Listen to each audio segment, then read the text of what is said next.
नमस्कार, आप देख रहे हैं हिमाचल दस्तक वेब टीवी। मैं पूनम और मैं पल्लवी। आइए नजर डालते हैं आज के मुख्य समाचारों पर। हिमाचल प्रदेश के विश्वसनीय ज्वेलर भूषण ज्वेलर्स सोलन। 53 पंचायतें और बढ़ी, सरकार ने जारी की अधिसूचना और बढ़ने के आसार। हिमाचल में निवेश लाने के लिए राज्य सरकार ने फिर तेज की कसरत। उद्योग निदेशक हंसराज शर्मा बोले, निवेशकों का बेहतर है रिस्पांस। रोहतांग अटल टनल का जायजा लेने कुल्लू जाएंगे मुख्यमंत्री जयराम ठाकुर। शटरिंग खोलने टैंक में उतरे 2 मजदूरों की मौत। हमीरपुर के पंधेड़ में पेश आई वारदात। टांडा मेडिकल कॉलेज के 7 डॉक्टर कोरोना पॉजिटिव, सामान्य ओपीडी बंद। लावारिस बैल ने मार डाला पूर्व सैनिक, बलद्वाड़ा के पंधेड़ की है घटना। रॉयल सेब के दामों में अचानक बड़ी गिरावट, बागवां परेशान। सेब की अराइवल बढ़ने से घटी मांग।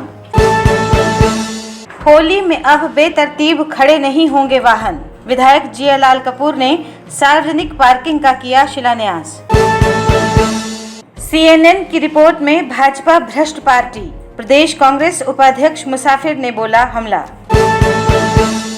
आखिरकार खत्म हुआ तहबाजारियों का इंतजार, 4 साल बाद नगर निगम ने 30 को दिए पक्के लाइसेंस। बहुचर्चित दिव्या आत्महत्या केस में रामपुर बुशहर पुलिस की कार्यप्रणाली पर उठे सवाल। अब खबरें विस्तार से। हिमाचल सरकार ने नई पंचायतों की संख्या को और बढ़ा दिया है। पहले 230 नई पंचायतों की अधिसूचना जारी हुई थी, अब इस संख्या को और बढ़ा दिया गया है। पिछले 2 दिनों से इस पर माथापच्ची चल रही थी, अब जाकर सूची फाइनल हुई है। नई अधिसूचना के तहत 53 पंचायतें और बढ़ाई गई हैं। इन पर लोगों को आपत्ति जताने के लिए सरकार वक्त देगी और इसके बाद ये फाइनल होंगी। जानकारी के अनुसार इन पंचायतों में और इजाफा हो सकता है। इसकी अधिसूचना प्रदेश सरकार 29 अगस्त को जारी कर सकती है। कोरोना काल के बावजूद हिमाचल में निवेश लाने के लिए राज्य सरकार ने फिर कसरत शुरू कर दी है। उद्योग विभाग ने ENY एजेंसी को दोबारा से हायर किया है ताकि नवंबर या दिसंबर महीने में साइन हो चुके MOU के आधार पर ग्राउंड ब्रेकिंग सेरेमनी की जा सके। उद्योग निदेशक हंसराज शर्मा ने बताया, सभी संबंधित विभाग निवेशकों के संपर्क में हैं और अब तक का रिस्पांस बहुत अच्छा है। मुख्यमंत्री जयराम ठाकुर शनिवार को कुल्लू जाएंगे और रोहतांग की अटल टनल का काम देखेंगे। इनके उद्घाटन के लिए प्रधानमंत्री नरेंद्र मोदी अगले महीने हिमाचल आ रहे हैं।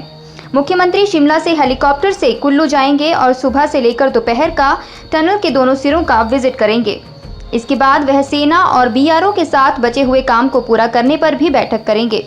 इसके बाद मनाली सर्किट हाउस में मनाली चुनाव क्षेत्र की कई योजनाओं का उद्घाटन एवं शिलान्यास करने के बाद शाम को लौट आएंगे। सदर थाना हमीरपुर के तहत पंधेड़ पंचायत में नवनिर्मित सेप्टिक टैंक की शटरिंग खोलते हुए 2 मजदूरों की मौत हो गई है। बताया जा रहा है कि शटरिंग खोलते समय इन मजदूरों पर गिर गई और वे नीचे दब गए। हादसे में एक मजदूर की मौके पर ही मौत हो गई, जबकि दूसरे कामगार ने अस्पताल जाते समय दम तोड़ा। मजदूरों की पहचान देशराज डाकघर चमनेड़ व गुरबचन उत्तर प्रदेश के रूप में हुई है। जानकारी के मुताबिक यहां पर 3 मजदूर काम कर रहे थे। एक मजदूर टैंक के बाहर ही था और 2 अंदर जाकर शटरिंग खोल रहे थे। अंदर जाकर दोनों अचानक बेहोश हो गए। अंदर से कोई जवाब नहीं आया। इसके बाद ग्रामीणों ने पुलिस और फायर ब्रिगेड को घटना की सूचना दी। फायर ब्रिगेड ने मौके पर पहुंचकर ऑक्सीजन लगाकर शवों को टैंक से बाहर निकाला। सदर थाना हमीरपुर के प्रभारी इंस्पेक्टर संजीव गौतम ने बताया कि शवों को कब्जे में लेकर पोस्टमार्टम के लिए मेडिकल कॉलेज लाया गया है।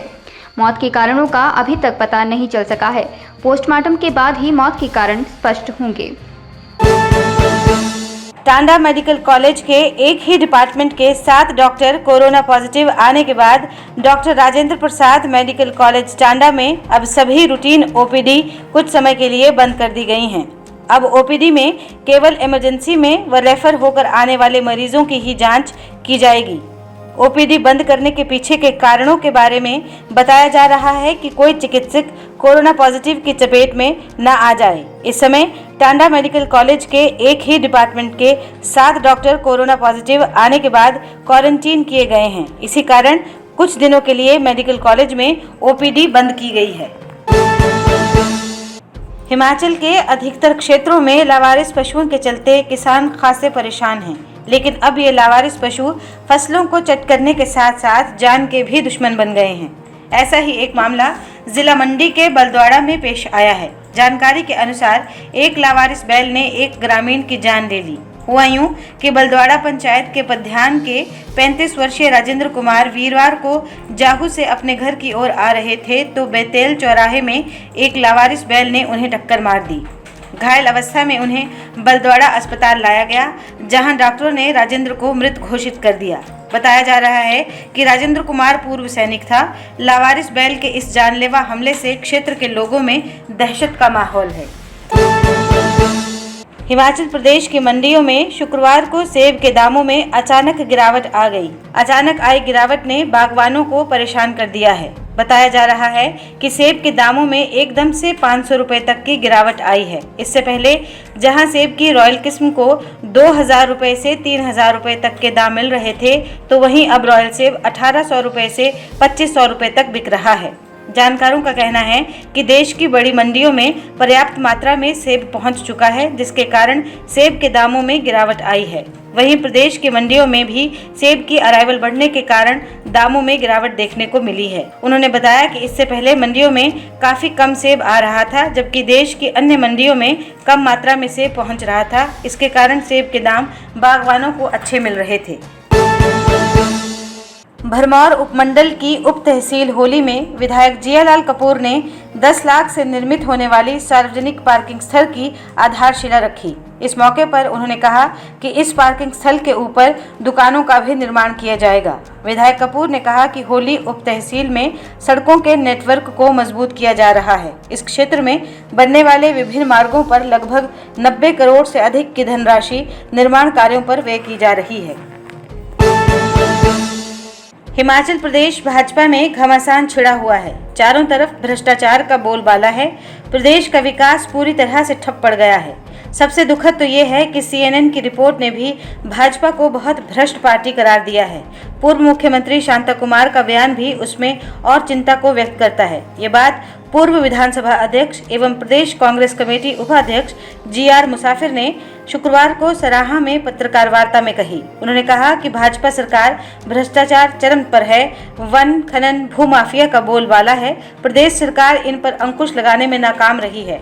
प्रदेश भाजपा अध्यक्ष एवं सांसद सुरेश कश्यप और स्थानीय विधायक रीना कश्यप पर बरसते हुए उन्होंने कहा कि वे पच्छाद के विकास को लेकर कतई भी चिंतित नहीं हैं। पच्छाद में सारे विकास कार्य ठप पड़े हैं। विधायक रीना कश्यप पश्चात निर्वाचन क्षेत्र के लिए विकास करवाने में पूरी तरह से नाकाम साबित हो रही है और विधायक के रूप में मात्र कठपुतली बनकर रह गई है। शिक्षा, स्वास्थ्य व अन्य विभागों में हजारों पद रिक्त पड़े हैं। इसके अलावा सड़कों का बुरा हाल है। प्रदेश सरकार ने हिमाचल में बसों के किराए में लगातार बढ़ोतरी करके प्रदेश की जनता को लूटा है।